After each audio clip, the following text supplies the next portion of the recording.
नमस्कार, आप देख रहे हैं खबर उत्तराखंड और मैं हूं आपके साथ वैष्णवी शर्मा।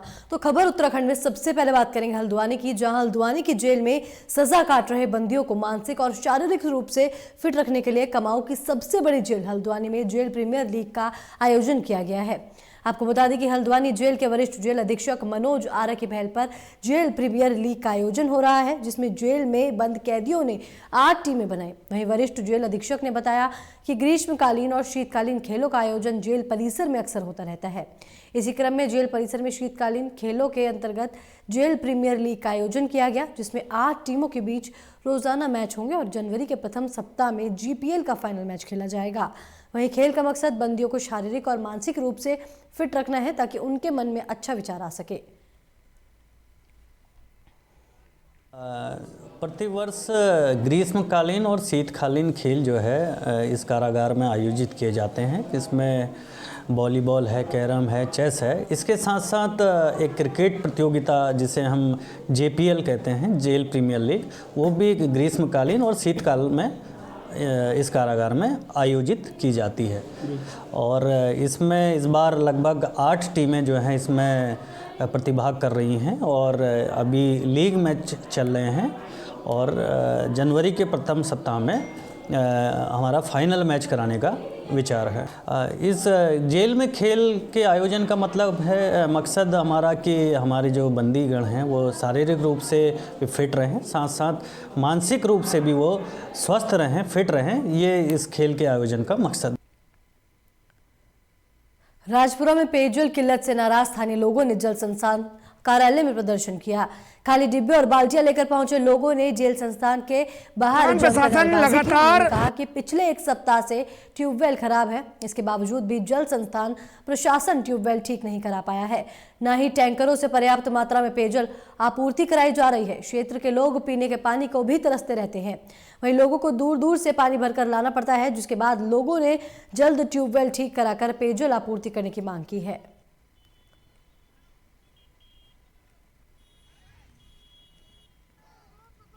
स्थान प्रशासन लगातार हर मामले में विफल होता जा रहा है। राजपुरा क्षेत्र पेयजल संकट व्याप्त है। जल संस्थान आंख बंद करे बैठा है, न टैंकर से पानी की सप्लाई करवा पा रहा है, न समय से ट्यूबवेल को ठीक करा पा रहा है। तो ऐसे में जनता भटक रही है। 2-2, 3-3 किलोमीटर दूर छोटे छोटे बच्चे, महिलाएं पेयजल के लिए इधर उधर ठोकर खा रहे हैं और जल संस्थान बिल्कुल मूर्ख दर्शक बना हुआ है। हम जल संस्थान को जगाने के लिए आए।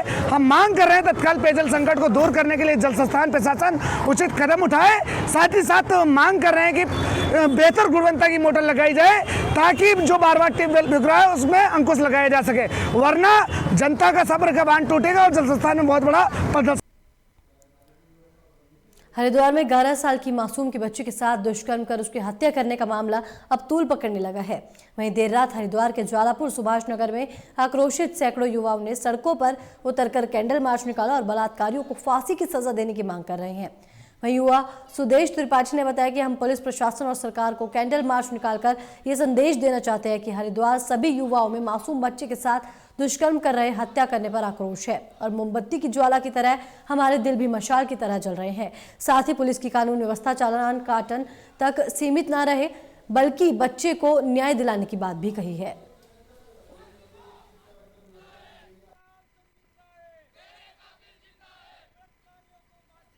जी सर, हमारा उद्देश्य इससे पुलिस प्रशासन और सरकार को हम अपना मैसेज देना चाहते हैं कि जो हमारी देवनगरी हरिद्वार में ये जघन्य कांड हुआ है, एक 11 साल की बालिका को बलात्कार करके मर्डर किया गया है, इससे हमारे सभी युवाओं में, पूरे हरिद्वार के युवाओं में बहुत आक्रोश है और उस लड़की को न्याय दिलाने के लिए हम ये कैंडल मार्च निकाल रहे हैं। हम अपनी बात सरकार के सामने, पुलिस प्रशासन के सामने लाना चाहते हैं। कानून व्यवस्था केवल चालान काटने तक न रहे और इस बालिका को न्याय दिलाया जाए। हरिद्वार के कनखल क्षेत्र में कांग्रेस ने नशे के खिलाफ 1 दिवसीय धरना प्रदर्शन दिया और सरकार से हरिद्वार को नशा मुक्त बनाने की मांग की है। साथ ही कहा है कि हरिद्वार एक धार्मिक स्थल है, जहां पर किसी भी प्रकार का नशा पूर्ण प्रतिबंध होना चाहिए। वहीं पूर्व नगर पालिका अध्यक्ष सतपाल ब्रह्मचारी ने कहा कि हरिद्वार में नशा इस हद तक बढ़ गया है कि यहां पर सुल्फा, गांजा, अफीम, स्मैक बड़े आराम से मिल जाती है। हरिद्वार में नशा इस हद से पार बढ़ गया है। आप देखते समय सुल्फा, दारू, गांजा, अफीम और हरिद्वार पूरे एशिया का पहला शहर था जहां दारू पे, नशों पे पूर्ण रूप से प्रतिबंधित था। आज हमारे साथियों ने, कनखल के साथियों ने, कांग्रेस के वरिष्ठ लीडरों ने ये तय किया है कि नशे के खिलाफ कांग्रेस हरिद्वार में आंदोलन चलाएगी। उस जघन्य अपराध के पीछे की जो जड़ है, अगर आप उस पर जाएंगे तो आपको नजर आएगा कि इसके पीछे पूर्णतः एक नशा, क्योंकि हमें पता चला है कि वो लड़का भी स्मैक का नशा करता था। तो आज पूरा शहर, छोटे छोटे युवा 14 साल 15 साल देख सकते हैं आप स्कूल कॉलेजों में स्मैक जिस तरीके से बिक रहा है खुलेआम। अगर आप देखना चाहेंगे तो इसकी पूरी जड़ हमारे शहरी विकास मंत्री, जहां तक हमने इसके पता लगाया कि उनके संरक्षण से और पुलिस के संरक्षण से पूरे शहर में बिक रहा है। और हमारा यह आंदोलन आज शुरू हुआ है, आज शुरुआत हुई है। और अगर अभी भी इस पर पुलिस सख्त से कार्रवाई नहीं करती, स्मैक की बिक्री बंद नहीं करवाती, नशे की बिक्री बंद नहीं करवाती, तो यह आंदोलन जन आंदोलन का रूप ले लेगा। क्योंकि इसमें भाजपा कांग्रेस की कोई बात नहीं है, इस पर एक एक आदमी को बढ़ चढ़ के। हरिद्वार में 11 साल की मासूम के साथ हुई दरिंदगी और हत्या के मामले में दूसरे आरोपी को पकड़ने के लिए पुलिस ने 20,000 का इनाम घोषित किया है। मामले में पुलिस महानिदेशक अशोक कुमार ने घोषणा कर लोगों से शांति बनाए रखने की अपील की है। साथ ही इस मामले को लेकर मेला नियंत्रण भवन में पुलिस उप महानिरीक्षक गढ़वाल ने भी मीटिंग ली है। दरअसल बीते दिनों मासूम के साथ हुई दरिंदगी और हत्या से लोगों में आक्रोश है। साथ ही लगातार लोग आरोपी को गिरफ्तार करने की मांग को लेकर सड़कों पर उतरकर प्रदर्शन कर रहे हैं। इसको लेकर अब पुलिस ने फरार आरोपी के ऊपर 20,000 रुपए का इनाम घोषित कर दिया है। साथ ही लोगों से शांति बनाए रखने की अपील की है। जनपद हरिद्वार में विगत 20 तारीख को एक जघन्य निंदनीय एक अपराध हुआ है। उसमें तत्काल रूप से पुलिस ने कार्रवाई कर जो मुख्य अभियुक्त है उनका गिरफ्तार करके उनके माननीय न्यायालय रिमांड में भेज चुके हैं। और इन्वेस्टिगेशन जो है हमारा ASP तो विशाखापट्टनम IPS का नेतृत्व में किया जा रही है। और इसमें जो सहायक अभियुक्त है उनका गिरफ्तार के लिए सभी प्रयास हैं हमारी तरफ से जारी है।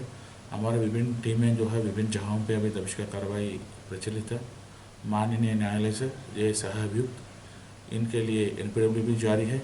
और हमारा आदरणीय DGP महोदय द्वारा इनका ऊपर 20,000 का इनाम भी घोषित किया है। हम हर तरफ से जो है इनका जल्दी गिरफ्तारी करने के लिए हम कार्रवाई कर रहे हैं। हम आप लोगों से ये अपेक्षा करते हैं आप हमें सहयोग करें, जनपद पर शांति व्यवस्था बना रखें ताकि जो जल्दी से जल्दी।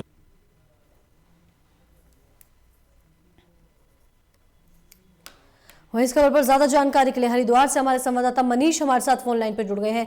जी मनीष, बताया जा रहा है 11 साल की मासूम के साथ दुष्कर्म की घटना को अंजाम दिया गया था, क्या कुछ पूरा मामला है? हाँ देखिए, हरिद्वार के अंदर ये बहुत दर्दनाक जो घटना हुई है ये घटी है, जिसमें 11 साल की जो मासूम है उसकी दरिंदगी के साथ हत्या कर दी गई है। जिसमें ये मामे भांजे का ये जो रोल इसमें नजर आ रहा था, जिसमें उस समय ही मौके पर जो भांजा था उसको गिरफ्तार कर लिया गया है, पर मामा अब भी फरार है। और पुलिस इसकी कई टीम बना करके इसको ये लगी हुई है, कई जगह दबिश दी जा रही है। पर इसमें ये देखना होगा कि अभी तक मामा अभी तक फरार है। जो राजीव नाम का जो आरोपी है वो अभी तक फरार है इसके अंदर। और इसके अंदर ये आज भी लेटेस्ट हुआ है कि देहरादून की विधानसभा में भी इसकी गूंज जो सुनाई दी गई है। वहां पर जो संसदीय मंत्री थे, कैबिनेट मंत्री थे मदन कौशिक ने, अब ये जो 20,000 की जो राशि जो ये दूसरे आरोपी पे लगाए थे, अब ये इसको बढ़ा करके 1 लाख रुपए कर दी गई है। ये 1 लाख रुपए के इस पे इनाम की घोषणा हुई है कि जो उसकी सूचना देगा जो उसको पकड़वाएगा। तो पुलिस बहुत ही ज्यादा इसमें अलर्ट है, कई मीटिंगें चल रही हैं। और आपको बता दें कि हरिद्वार के अंदर बड़े बड़े वरिष्ठ नेताओं का यहाँ तांता लगा हुआ है, बहुत लोगों के अंदर आक्रोश है। जी मनीष, लगातार पुलिस अपराधियों के खिलाफ अभियान चला रही है, बावजूद इसके अपराधियों में पुलिस का कोई खौफ नहीं है, क्या वजह मानी जाए? देखिए, ये जो घटना थी इसके अंदर ये भी होता है कि कई जो नेता हैं ये इस तरह की आवाज भी उठा रहे हैं कि जो धर्म नगरी है ये जो नशे की तरफ ज्यादा जा रही है, तो कहीं ना कहीं कोई इस तरह की मानसिकता या इस तरह की रह गई होगी, तो उसकी वजह से भी ये जो क्राइम है बढ़ता जा रहा है। पर ये धर्म नगरी हरिद्वार है, ये मामला यहाँ सनसनी मामला जो है ये बहुत ही इसको एक धर्म नगरी को भी एक धब्बा सा लग जाता है इसमें। तो पुलिस अपना काम कर रही है और जल्द न जल्द पुलिस ने ये उम्मीद भी जताई है, क्योंकि आपको बता दें इसके अंदर जो DIG लेवल की जो टीम है वो इसके अंदर जुड़ गई है। और ये भी कहा गया है कि जब तक इसको सजाए मौत ना मिले, इसको सजा ना हो जाए मौत की, जब तक जो पुलिस की टीम है इसके पीछे लगी रहेगी और अंजाम तक जरूर पहुंचाएगी। जी मनीष, इस खबर पर ज्यादा जानकारी के लिए बहुत बहुत शुक्रिया।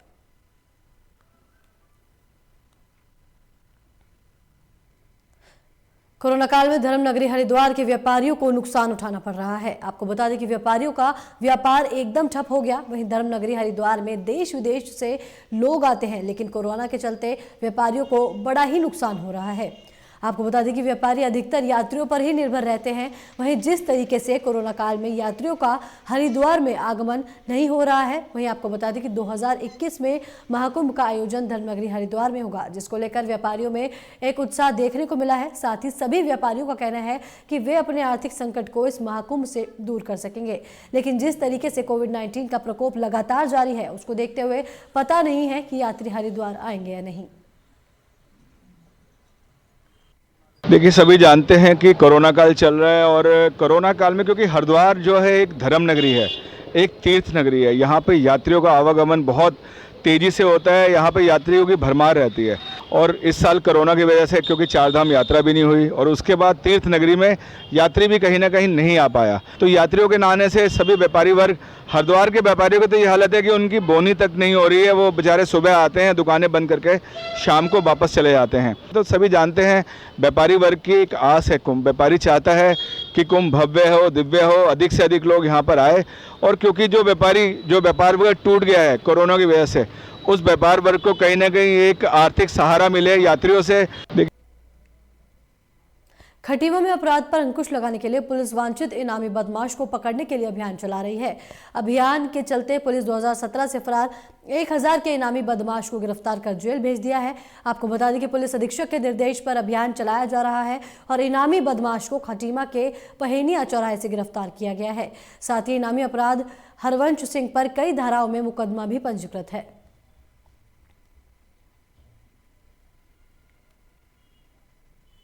वर्ष 2017 में एक मुकदमा लिखा गया था 420/77 का। तब से हरवंश सिंह फरार था। इस पर 1000 रुपये का इनाम घोषित था। कल पुलिस को सूचना मिली कि ये इसी क्षेत्र में कहीं घूम रहा है। आज पहनिया चौराहे के पास से इसे गिरफ्तार कर लिया है। गिरफ्तार करके जेल भेजा जा रहा है। वर्ष 2017 में एक मुकदमा लिखा गया था।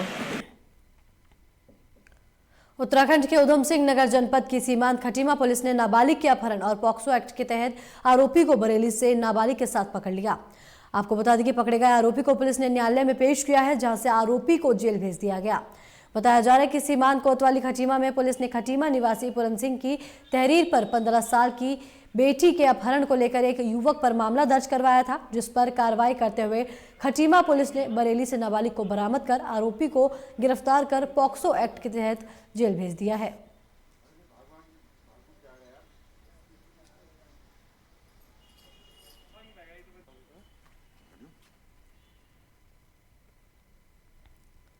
भारत नेपाल बॉर्डर सीमांत खटीमा में युवाओं में नशे के मामले लगातार बढ़ते जा रहे हैं, जिसको लेकर इस साल प्रशासन ने बड़ी संख्या में चरस और स्मैक के तस्करों को पकड़ा है। वहीं क्षेत्र के युवाओं में बढ़ती नशे की लत को लेकर स्थानीय लोग भी नशा मुक्ति अभियान चला रहे हैं। साथ ही अभिभावकों से भी अपने बच्चों पर नजर रखने के साथ प्रशासन से नशे के खिलाफ कड़ी कार्रवाई करने के साथ खटीमा में नशा मुक्ति केंद्र खोलने की मांग कर रहे हैं। वहीं स्थानीय पुलिस ने बताया है कि लगातार हम नशे के विरुद्ध अभियान चलते हुए कार्रवाई कर रहे हैं, जिसके लिए एक अलग से टीम गठित कर नशा तस्करों को पकड़ने के लिए कार्य किया जा रहा है और यह अभियान लगातार चलता रहेगा। खटीमा में आज के समय में देखा जा रहा है, एक बड़ा दुर्भाग्य हो गया है कि ये नशे के जो क्षेत्र में नशा बांट रहे हैं लोगों को, ये आज क्या है कि स्कूलों तक पहुंच गए हैं ये, और मासूम बच्चों को इस तरीके से नशे के लिए गुमराह किया जा रहा है। अब हमारा स्थानीय प्रशासन, पुलिस प्रशासन जो है इसमें अपनी पूरी मुस्तैदी दिखा रहा है। वो पूरी मुस्तैदी से आजकल जगह जगह केस पकड़े भी जा रहे हैं। जो हमारे नए कोतवाल साहब आए हैं वो भी काफ़ी मुस्तैदी से काम कर रहे हैं इसको लेकर के। तो हमने क्या है, एक जागरूकता अभियान के तौर पर इसको लिया है। नशे के विरुद्ध अभियान में टीम बन रखी है। लगातार हम NDPS और शराब आबकारी अधिनियम सब पकड़ रहे हैं और जन जागरूकता अभियान भी हमारे द्वारा चलाए जा रहे हैं और आगे भी इसी तरह ये अभियान जारी रहेंगे। खटीमा में आज और इस खबर पर ज्यादा जानकारी के लिए खटीमा से हमारे संवाददाता अशोक सरकार हमारे साथ फोन लाइन पे जुड़ गए हैं। जी अशोक, बढ़ते नशे के कारोबार को लेकर पुलिस ने बड़ी कार्रवाई की है, क्या मामला और क्या ताजा अपडेट है? भारत और नेपाल की सीमा बिल्कुल खटीमा से जुड़ी हुई है जी। तो जो तस्कर हैं ये नेपाल से चरस का लाते हैं और यहाँ जो है बड़ी भारी मात्रा में सप्लाई देते हैं यहाँ पे। तो उसी को देखते हुए जो लोकल पब्लिक है लोग, वो भी जो है इस अभियान में जुट चुके हैं और वो भी पूरा साथ दे रहे हैं और पुलिस के द्वारा भी कार्रवाई इसमें की जा रही है जी अशोक, ताकि जो इसको जो नशे का जो कारोबार है, जो पैर पसार कर रहा है, इसको कम किया जाए। जी अशोक, पुलिस ने अगर इन आरोपियों से पूछताछ की है तो पुलिस को क्या कुछ जानकारी मिली है? पुलिस को जानकारी मिली है कि जो काफी भारी मात्रा में नेपाल से ही जो है ये चरस की जो है स्मगलिंग होती है और वहां से, क्योंकि जो यहाँ नेपाल बॉर्डर है, यहाँ से आना जाना बहुत आसान है, तो इसीलिए जो है नेपाल से हिंदुस्तान में जो है तस्करी की जाती करते हैं। जी अशोक, नशा को काला कारोबार जो फल फूल रहा है, क्या लगता है किसकी शय पर हो रहा है? देखिए, आपको बता दूं, इसमें कहीं ना कहीं पुलिस का भी आपको पता है कोई रोल रहता ही है कहीं ना कहीं जी। ऐसे कारोबार को जो है बढ़ावा नहीं मिलता है जी। तो अब इसीलिए जो लोकल पब्लिक है वो घर घर जाके इस चीज को जो है जागरूक कर रही है। जी अशोक, इस खबर पर तमाम जानकारी के लिए बहुत बहुत शुक्रिया।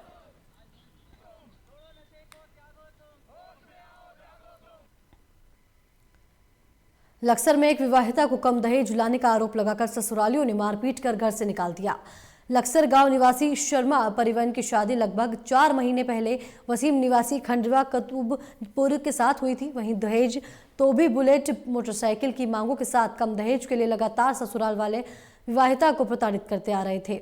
साथ ही कुछ दिन पहले ही विवाहिता को मारपीट कर घर से निकाल दिया था। वहीं पीड़िता का आरोप है कि 2 दिसंबर को जब वे घर में अकेली थी तो उसके पति ने उसके घर लक्सर आया और उसके साथ मारपीट की और 112 नंबर पर कॉल कर पुलिस को सूचना दी। पुलिस ने कोतवाली पहुंचकर ससुरालियों के दबाव में आकर कोई कार्रवाई नहीं की और उल्टा पीड़िता का शांति भंग में चालान कर दिया। वहीं पुलिस से निराश होकर उसने उप जिलाधिकारी से न्याय की गुहार लगाई है। 3 महीने पहले मेरी शादी हुई थी खंडवा कतुबपुर में। मेरे सास ससुर मेरे हस्बैंड वसीम ने मार पीट के मुझे घर से बाहर निकाल दिया। फिर जैसे कैसे मैं अपने लक्सर गांव मायके पहुंची, वहाँ पे भी आगे मेरे सास ससुर, मेरा जेठ, मेरी जिठानी, मेरे हस्बैंड ने मुझे मारा पीटा, मेरे कपड़े फाड़े और मैंने अपना मेडिकल कराया और मैं चाहती थी कि मेरा मुकदमा दर्ज हो, लेकिन मेरी वहाँ पे सुनवाई नहीं हुई। नहीं, देखिए, उनके द्वारा कल शिकायती प्रार्थना पत्र दिया गया था कि सिंस 4 मंथ पहले उनकी मैरिज हुई थी यहाँ पे खड़िंजा में, और बट परिवार के द्वारा उनको कुछ चीज़ों को लेकर जो डिमांड की जा रही है उसके क्रम में उनसे मारपीट की गई है और घर से निकाल दिया गया है।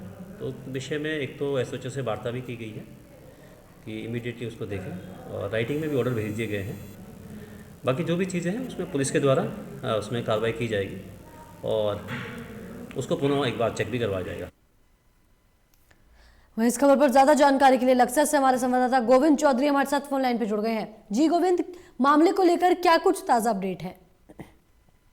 जी बताना चाहूंगा, ये पीड़िता ने आज जो है उप जिला अधिकारी लक्सर को एक प्रार्थना पत्र देकर ससुरालियों पर गंभीर आरोप लगाए, साथ ही पुलिस पर भी गंभीर आरोप लगाए। जी महिला का कहना है कि 4 साल पूर्व जो है उसका लक्सर कोतवाली क्षेत्र के खड़ंजा कुतुबपुर में एक शादी हुई थी जी, जिसमें दहेज के लिए ससुरालियों ने काफी परेशान किया और एक दिन मारपीट करके उसे घर से निकाल दिया। यहाँ पर एक मामला जो चौंकाने वाला साबित होता है कि पीड़िता ने आज जो है प्रार्थना पत्र देकर यह आरोप लगा कि ससुरालियों ने उनके साथ अभद्र व्यवहार किया, मारपीट की और कहीं ना कहीं छेड़खानी भी की। ये एक चौंकाने वाला मामला सामने आता है। जी गोविंद, क्या लगता है दहेज प्रथा पर कब लगाम लगेगी? देखिए बताना चाहूंगा, आए दिन के लक्सर कोतवाली में आए दिन के यही मामले बढ़ते जा रहे हैं, लेकिन कहीं ना कहीं पुलिस भी ऐसे मामलों पर नाकाम साबित होती नजर आ रही है। जिस तरह पीड़िता ने आरोप लगाया कि उसे मारपीट करके घर से निकाला है और लक्सर कोतवाली में एक प्रार्थना पत्र देकर सुरक्षा की गुहार लगाई है। पीड़िता का ये भी आरोप है कि ससुरालियों के दबाव में आकर पुलिस ने कहीं ना कहीं कोरे कागज पर साइन करा लिए और दबाव बनाकर फैसला करा लिया। आज पीड़िता लक्सर उप जिला अधिकारी के पास पहुंची और सुरक्षा की मांग की। जी गोविंद, इस खबर पर तमाम जानकारी साझा करने के लिए बहुत बहुत शुक्रिया।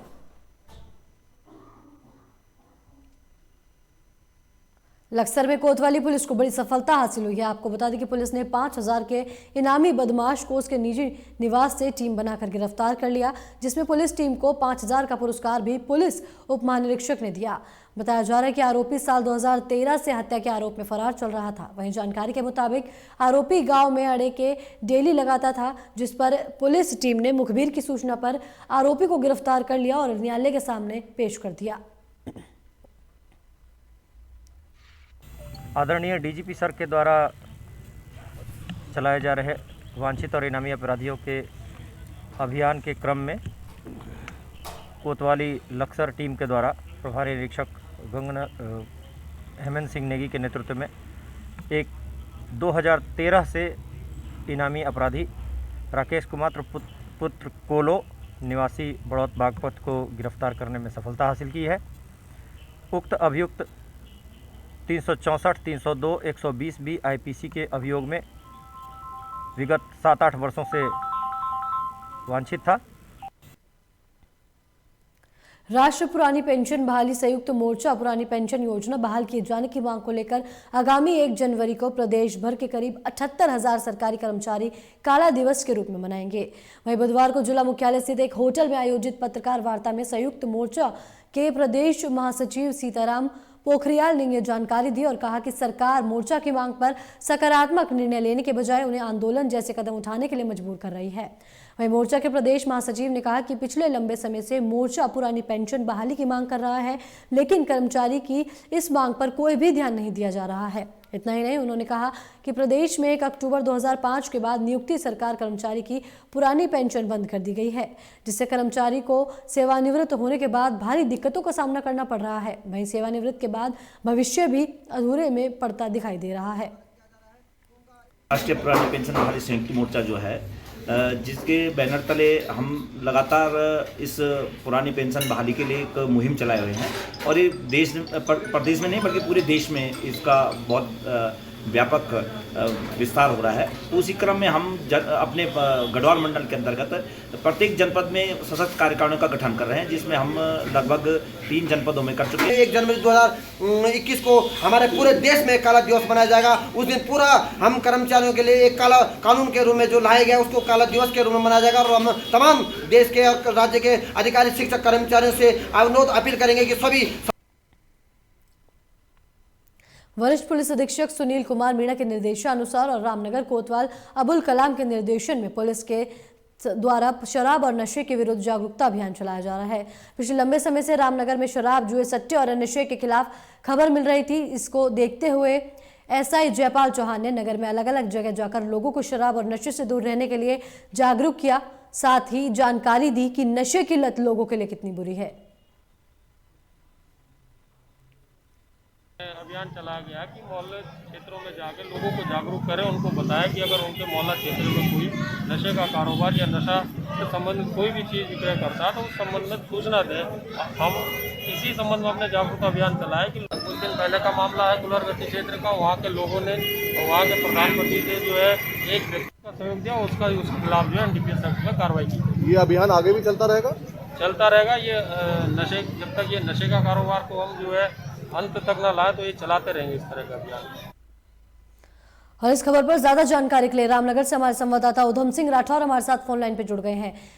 जी उधम सिंह, बताया जा रहा है कि पुलिस लगातार लोगों को जागरूक करने के लिए नशे के प्रति लोगों को जागरूक कर रही है, तो क्या लगता है पुलिस का नशे के विरुद्ध जागरूकता अभियान चलाना कितना कारगर साबित होगा?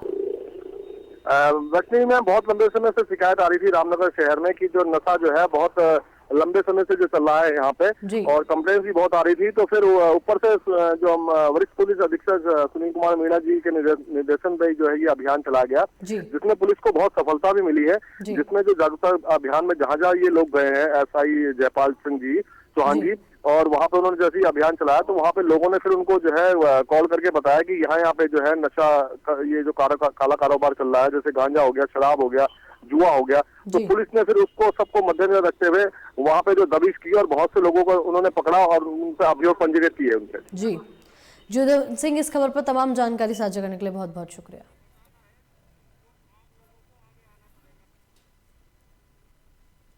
रामनगर के कॉर्बेट टाइगर रिजर्व से 5 बाघ राजाजी नेशनल पार्क में भेजे जाने वाले हैं, जिसको लेकर बाघों को पकड़ने का काम शुरू कर दिया गया है। आपको बता दें कि राजाजी के वेस्टर्न पार्ट में 2 बाघिन अकेली पड़ी है, जिसके चलते उस क्षेत्र में बाघों का कुनवा नहीं बढ़ पा रहा है। इसलिए कॉर्बेट से 5 बाघों को राजाजी टाइगर रिजर्व में शिफ्ट किया जाना है। वहीं कॉर्बेट टाइगर रिजर्व के निदेशक राहुल कुमार ने बताया कि 5 बाघों को राजाजी नेशनल पार्क में कॉर्बेट से शिफ्ट किया जाना है, जिनको पकड़ने के लिए कई टीमों का गठन किया गया है।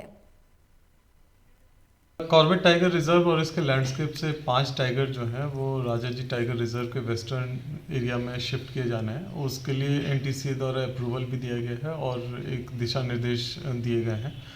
उस दिशा निर्देश को फॉलो करते हुए सारी तैयारियां इसमें की जा चुकी हैं। अभी जो है टीम जो है वो मौके पे है और जो भी आइडेंटिफाइड टाइगर्स हैं जो प्रोटोकॉल के हिसाब से निर्धारित किए गए हैं उनको हम लगातार ट्रैक कर रहे हैं और जब ये टाइगर्स ट्रैंकुलाइज हो जाएंगे और रेस्क्यू हो जाएंगे तो उसके बाद इनको राजाजी टाइगर रिजर्व में।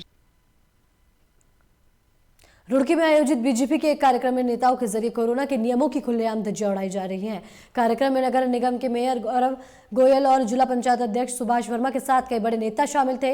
आपको बता दें कि डाक बंगले में बीजेपी नेता सुभाष वर्मा को जिला पंचायत अध्यक्ष के पद पर 1 साल पूरा हो गया है, जिसकी खुशी में कार्यक्रम का आयोजन किया गया था, जहां कई बड़े नेताओं ने ना तो सोशल डिस्टेंसिंग का पालन किया और ना ही मास्क का उपयोग किया। नेताओं को इस तरह देखकर लगता है कि कानून सिर्फ आम लोगों के लिए बनाए जा रहे हैं या फिर विपक्षी नेताओं के लिए। अब देखना यह होगा कि बीजेपी नेताओं के खिलाफ पुलिस प्रशासन क्या कार्रवाई करती है।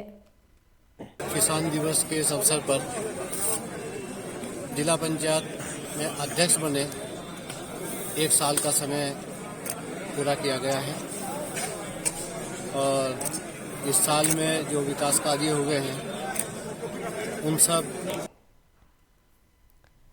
पूर्व मुख्यमंत्री हरीश रावत चौधरी चरण सिंह के जन्मदिन के कार्यक्रम में पहुंचे, जहां कार्यक्रम में हरीश रावत ने कहा कि जब तक किसान और खेती रहेगी तब तक चौधरी चरण सिंह का नाम सम्मान के साथ याद किया जाएगा। साथ ही केंद्र और प्रदेश सरकार पर भी जमकर निशाना साधा है। उन्होंने कहा कि डबल इंजन सरकार किसान, मजदूर और नौजवान विरोधी है। ऐसे कानून बनाए जा रहे हैं जिससे तमाम अधिकारी छीन लिए जा रहे हैं।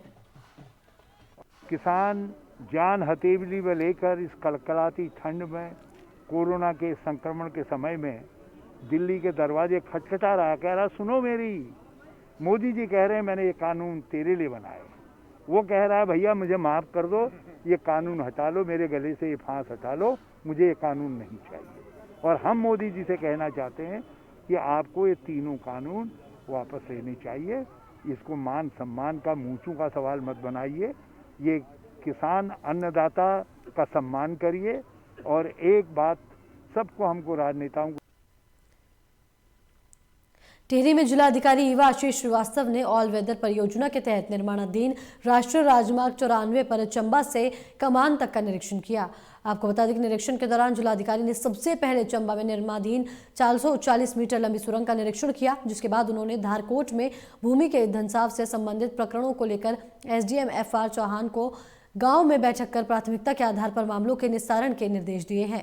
बताया जा रहा है कि डीएम ने तानगला में मंग डंपिंग जोन के निरीक्षण के दौरान लेवल की सुरक्षा, स्वास्थ्य और अन्य बच्चों के टीकाकरण को लेकर उप जिलाधिकारी और संबंधित निर्माणदायी एजेंसी को आवश्यक निर्देश दिए हैं।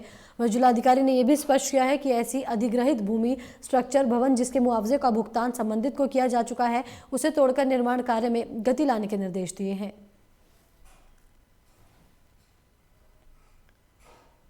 इसी के साथ खबर उत्तराखंड में मेरे साथ सिर्फ इतना ही। फिलहाल खबरों के लिए देखते रहिए लोकमंच। नमस्कार।